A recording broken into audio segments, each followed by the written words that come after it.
to shoot some of those down? That's one of the big questions that we have. And again, we keep talking back to April, the most recent time that we saw something very similar to this, with hundreds of projectiles launched towards Israel from Iran. At that time, the U.S. was able to use some of those intermediate systems so that not all those projectiles even got into Israeli airspace before they were shot down out of the air. And I have to say, you know, viewers need to remember that even if these missiles are shot down, depending on the kind of interceptor that's used to take them out, there could still be a tremendous amount of shrapnel and debris that will fall down below that could still threaten civilians, military installations, anything that is potentially in their path, Lester. And we did see that happen in April as well. Yeah, Courtney, and I was struck by the fact that well in advance of these attacks, the U.S. was saying, hey, guess what? Iran is going to attack imminently. Are we to take that as a warning, and a chance to perhaps deter the attack, basically saying, we see you and we know what you're about to do? Yes, that is an excellent point, Lester, because there is a very real possibility that the reason the U.S. declassified the information about a possible imminent attack was in a hope that they would be able to deter Iran from actually going forward with it. And we've seen that happen in the past.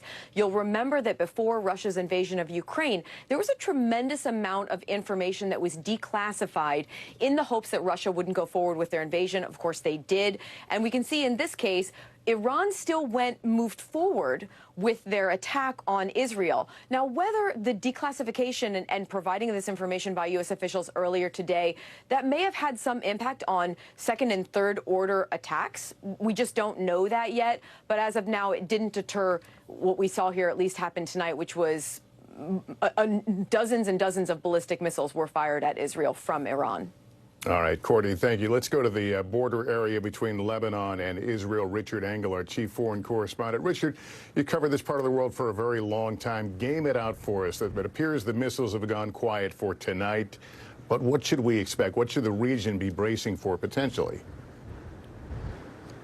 Well, I think potentially for a war that could lead to a regime change in Iran. I think that it has the potential to escalate that far.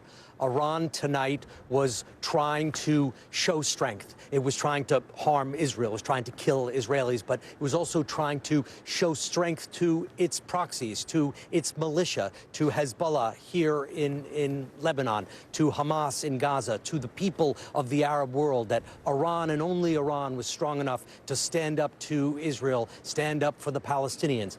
But instead of showing strength, it showed a tremendous amount of weakness. The U.S. warned it, saying, don't do this. We see what you're preparing. But instead of backing down, Iran launched these ballistic missiles that flew over the sky here in Lebanon, flew over the sky in Israel, and were shot down to almost no effect. So the question is, will Prime Minister Benjamin Netanyahu, who's been talking about regime change with increasingly vocal, increasingly strident tone for the last several weeks and several days, use this opportunity? I can hear Israel making the argument, we stopped the ballistic missiles tonight with the help of our allies, but what if those ballistic missiles had been tipped with nuclear weapons?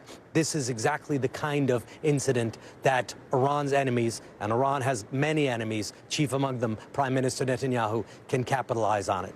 Instead of showing strength, did Iran fall into a trap and now will end up paying an enormous price for it? And Richard, it also appears, though, that Iran doesn't necessarily want to turn this into a major, ongoing, large, region-wide battle. Andrea Mitchell and myself were part of an off-camera meeting with the Iranian president last week. Clearly, it didn't sound like a guy who wanted a global war.